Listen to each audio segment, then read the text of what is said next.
Está no ar, resumindo o mundo.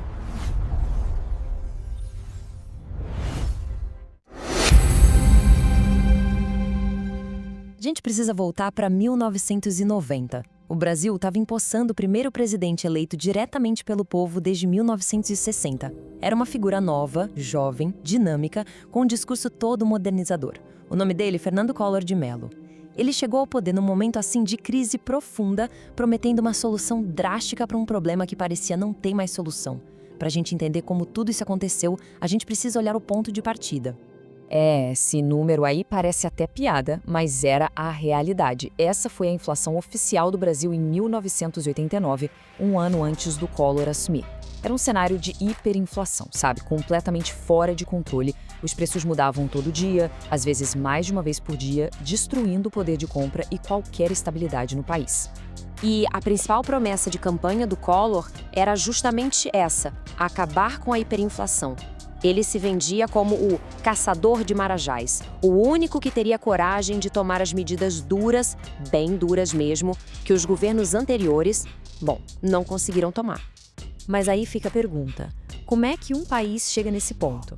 Para entender o tamanho da radicalidade do que estava por vir, a gente tem que mergulhar um pouco nesse caos econômico que tornou a eleição do Collor não só possível, mas, para muita gente, até necessária. Existia um consenso no ar, sabe? O país inteiro sentia que algo drástico precisava ser feito. A situação era tão desesperadora que o debate não era se deveria haver um choque, mas como seria esse choque. E o Collor, muito esperto, capitalizou essa expectativa. Ele criou um suspense enorme, pedindo um feriado bancário na véspera da posse. O país parou, preparando o terreno para o que ele ia anunciar. E aí, no dia seguinte à posse, o governo revela sua grande e dramática solução, o Plano Brasil Novo, que, claro, todo mundo logo passou a chamar de Plano Collor. O plano era uma terapia de choque de verdade. Primeiro, mudou a moeda de novo, saiu o cruzado novo e voltou o cruzeiro. Depois, um congelamento de preços e salários para tentar parar a inflação na marra. A máquina do Estado também foi reduzida, com ministérios extintos e demissões em massa. Mas a medida mais chocante, aquela que ia marcar para sempre o governo dele, foi o confisco. Então, o ponto central é este. Da noite para o dia, o governo simplesmente congelou 80% do dinheiro que circulava no país.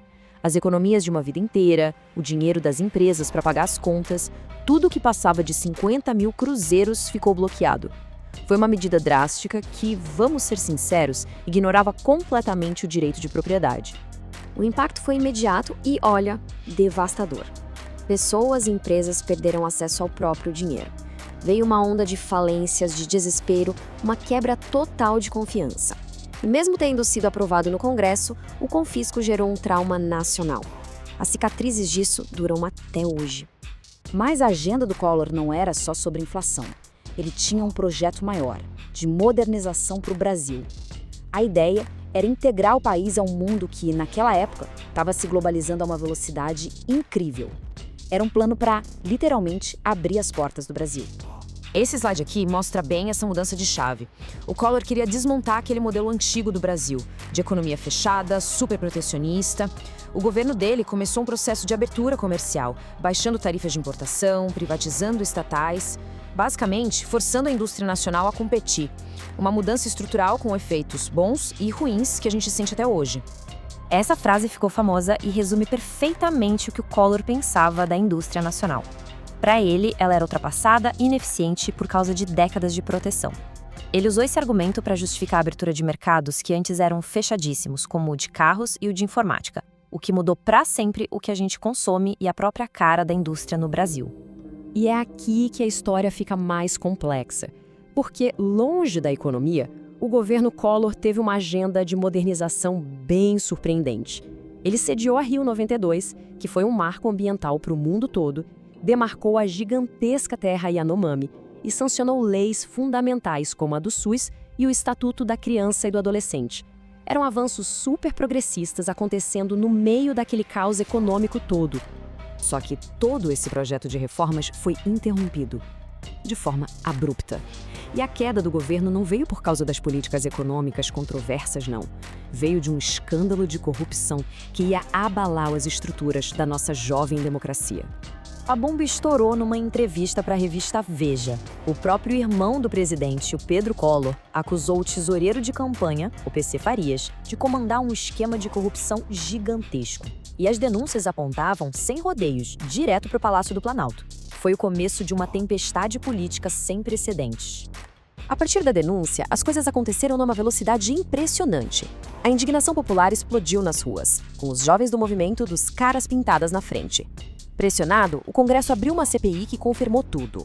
Em questão de meses, a Câmara aprovou a abertura do impeachment, Collor foi afastado e, no fim das contas, renunciou, numa tentativa frustrada de salvar os direitos políticos. E então, como é que a gente avalia um governo que começou com tanta promessa e terminou em desgraça? O legado da era Collor é, sem dúvida, um dos mais complexos e debatidos da nossa história. Os números da economia são duros. O plano de choque não conseguiu controlar a inflação no longo prazo e ainda por cima jogou o país numa recessão. Durante o governo, o PIB caiu, a renda per capita caiu. Economicamente falando, o resultado foi bem negativo. E é aqui que mora a grande contradição desse governo. Porque apesar do fracasso na sua missão principal, que era a economia, e do colapso político, o período Collor foi surpreendentemente produtivo em termos de leis, deixando marcos que valem até hoje.